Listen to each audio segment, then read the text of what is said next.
What's up, YouTube? Slim here at Team Symmetry, here with the video update. I have a lot of, deck profiles and stuff from my team that I still have to, receive from them and upload. And I know a lot of people have been wanting to see my teammate Sergio, LT Surges, quick draw doppel deck. That will be profiled and recorded tomorrow when we all kick it. I will have that up, hopefully, if not late tomorrow, I'll have that up first thing Saturday. So definitely gonna have that. He's also finishing up windups and I believe injectors. So we're gonna have everything up in the next couple of days for you guys. I just wanted to run that by you because I haven't uploaded a video I think like a day or two, and I've been trying to do daily uploads just to stay consistent.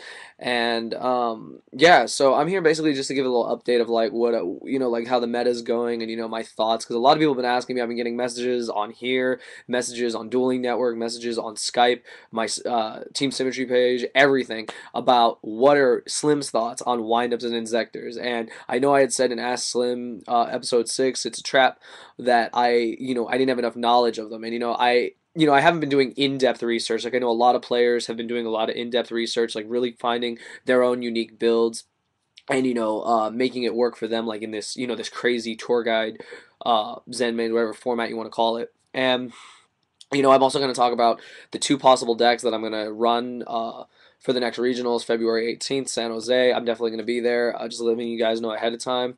I'll remind you, and if people want to, come and collab, I'm definitely down.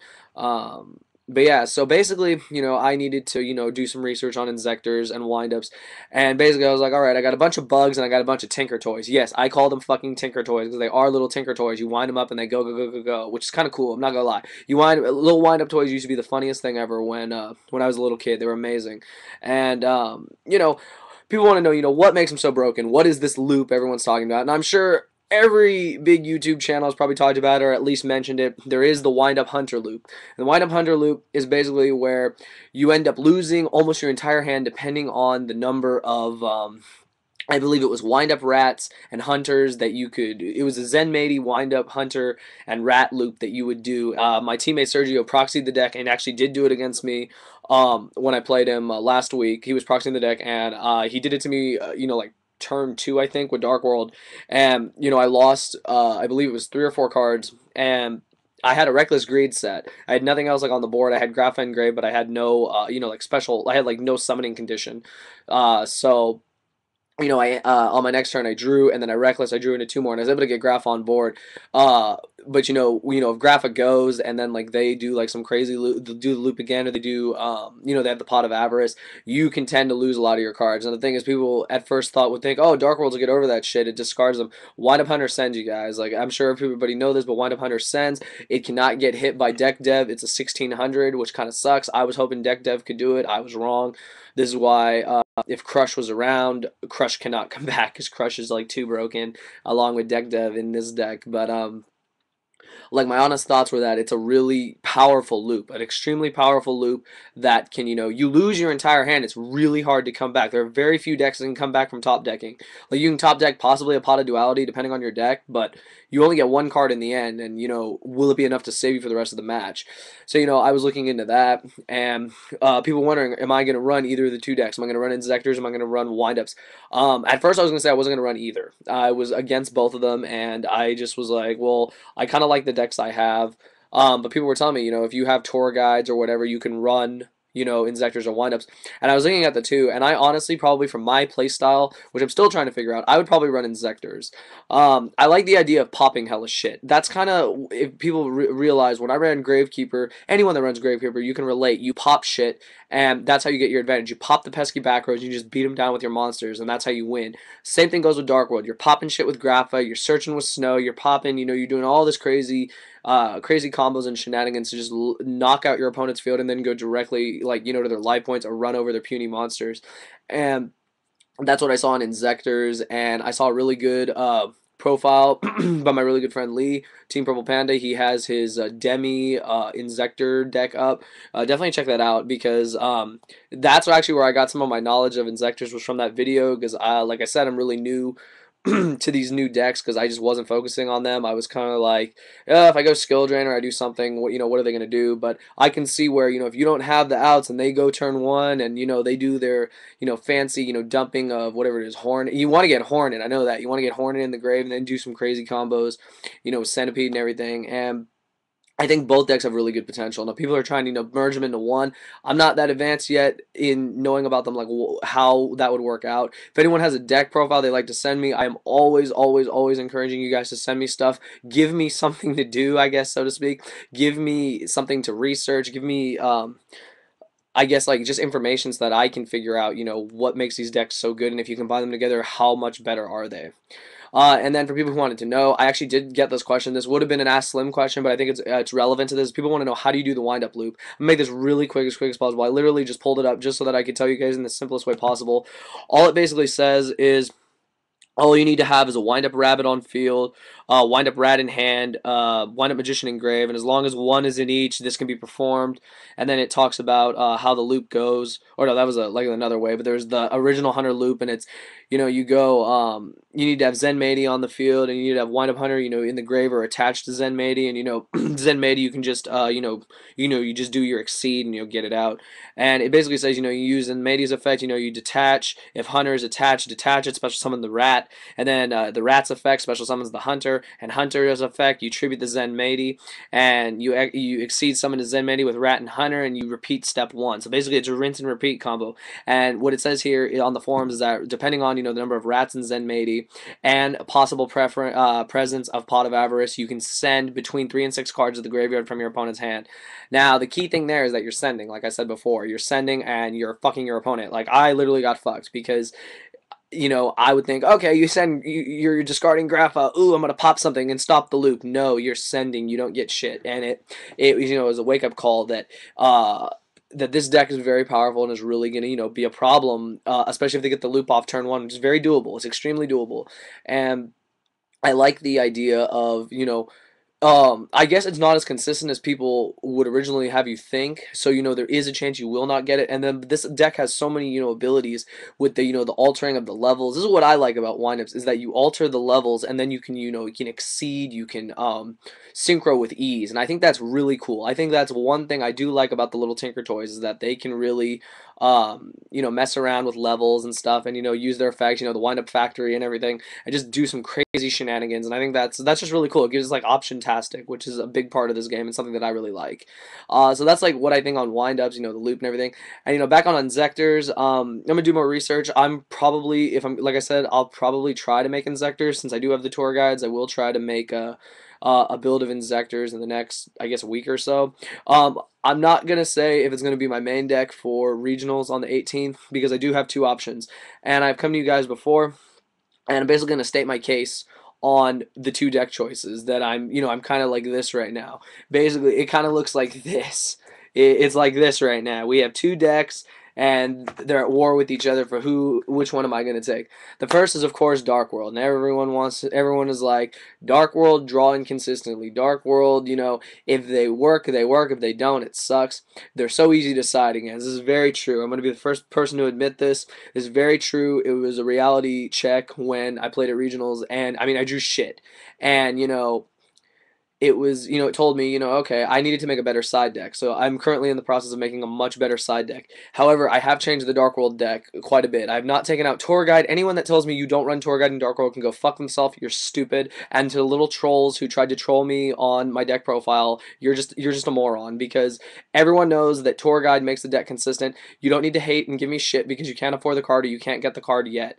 Like I've said in plenty of videos, you don't need to call a really good card shitty just because you can't get it. It's honestly, it's like, go fuck yourself. Like, get out of here. I don't have time for it.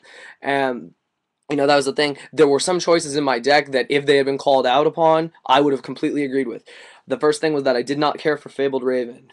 I did not like Fabled Raven at all. It was very bad, especially with Drag Down to the Grave. It was really bad because I didn't want to lose it. I didn't want to lose Raven. I just didn't want to normal summon Raven and then have nothing to do with it. I didn't want to have to send spell cards or send trap cards to get its little level up to do something. It did absolutely nothing. So I didn't like Fabled Raven. I didn't like Dark Smog in the main. That was also not a really good call. those were like two things that I like off the bat I instantly changed, and I basically went with the YCS Brighton build, the turbo build that Claudio, and I also looked at who the other guy that finished top 32, Longdow or whatever his name is. He was like the Austrian, I think the world champion. And, I looked at their two builds, and I tried to make my own little take on it, and then look at their side decks. Their side decks were amazing. Anyone that's going to play Dark World or play Turbo Dark World, I highly suggest you check out those videos, because they are probably the best versions of Dark World I've seen, and I can see why they were so successful. So that's deck number one. Deck number one is Turbo Dark World. And the other deck, the other deck is an old friend of mine, a deck that I have debated running again, and I've changed it from the way I used to run it just based on how windups and Zectors are coming out, and the deck is Malefic, you guys.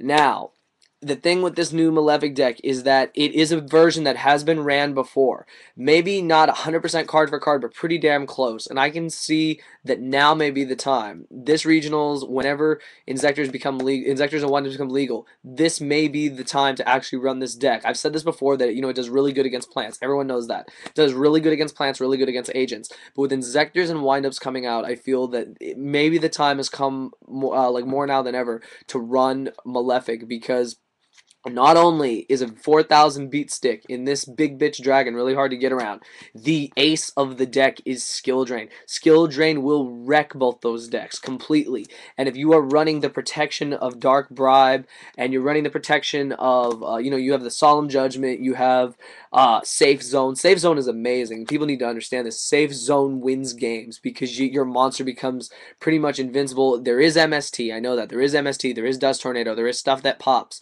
It's Yu-Gi-Oh! Obviously, there is. And I've been testing both decks, and I'm pretty much have the same win and lose ratio. I'll lose with Malefic if I open and I don't have a field, and I just open with the big bitches and I can't do anything with them. That is why I've changed the build. I'm possibly deciding to actually profile the Malefic and the Dark World for you guys, maybe even today, and then have them up, and then depending on what you guys want to see, I can put both up. And I would like to have you guys decide. What do you guys think is the best deck right now between those two? Those are your two options, Turbo Dark World or Malefic Drain, to take down Windups and Inzectors. Now, the thing you need to realize with Malefic is that Malefic is not as fast. That is the one thing I had against running the deck, is that I changed the deck. I'm not running Pot of Duality. I'm running the trade-ins and upstarts. Reason being is that I noticed with Pot of Duality, as good as a card as it is, in this deck, in Malefic, it's not that great. And the reason is, yes, it is consistent. It adds consistency. But if you're going for game, or you're in a situation where you can take control of the game based on what you draw, if you pot a Duality and you go into Big Bitch, like you have Big Bitch in hand, or you have, I don't know what else. Oh, you have the Gadgetron play. If you pot a Duality and you go in, you set up for that, you can't do anything that turn because you cannot special summon. That was the reason why I changed the build a little bit, and I went to the trade-in upstart build.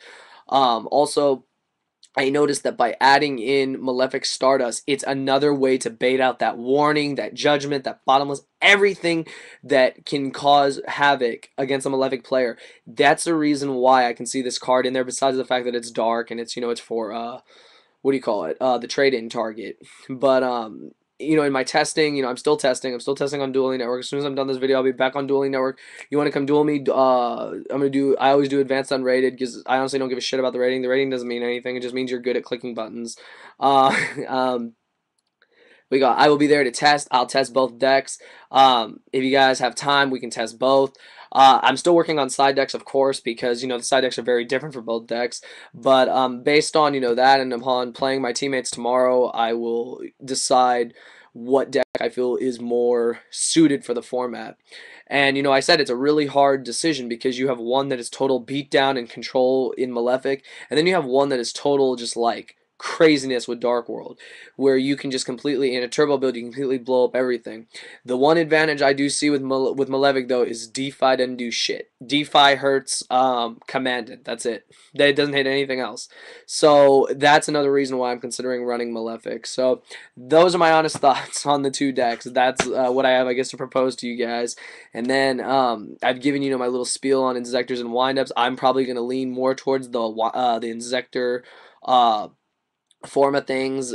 So if anyone can send me, any good videos on injectors besides the video I mentioned from Lee, I'd really appreciate it. And then I'm also going to answer like one question right here because it was on my, Ask the Audience. People ask me, would I run Trance Archfiend? It's a new card that came out in Order of Chaos. Would I run it in Dark World? People don't know what this card is. It's a level 4 Fiend. Has the effect is once per turn you can discard a Fiend type monster, and the card will gain 500 attack until the end phase. Its base attack is 1500, so it'll go to 2000. And then when this card, is destroyed and sent to the grave, you can target one of your banished dark monsters and add that target to your hand. Now, people say, Slim, would you run that in Dark World? My answer is yes. I'm going to try one, actually. I'm going to try one on Dueling Network, and I'm going to try one in real life when I see my teammates tomorrow, because I did actually get Trance Archfiend. I'm going to try it out because I can instantly see how, with the Gates of Dark World, with the Tour Guide Levier play, with whatever you do, you can recycle. And I think recycling is a big key. Also, really good if they bottomless Grapha, because bottomless deep prison Grapha hurts, and you're not maining return from the different dimension. Usually you side it in, so that card could see a lot of play. So that's not an Ask Slim question. That's just something I wanted to address to everybody, because that was actually a big question that I didn't even know about the card. So thank you guys, so much for bringing it to my attention. Like I said, I don't keep up on everything, but that's what I have to say. That's my little update. Like I said, there'll be more deck profiles and stuff up in the next couple of days. So just stay tuned for that. Just thumbs up this video. Please give me some feedback. I really appreciate that. That's all I gotta say. Slim here at Team Symmetry, and I hope everyone has a good day. So thank you for watching.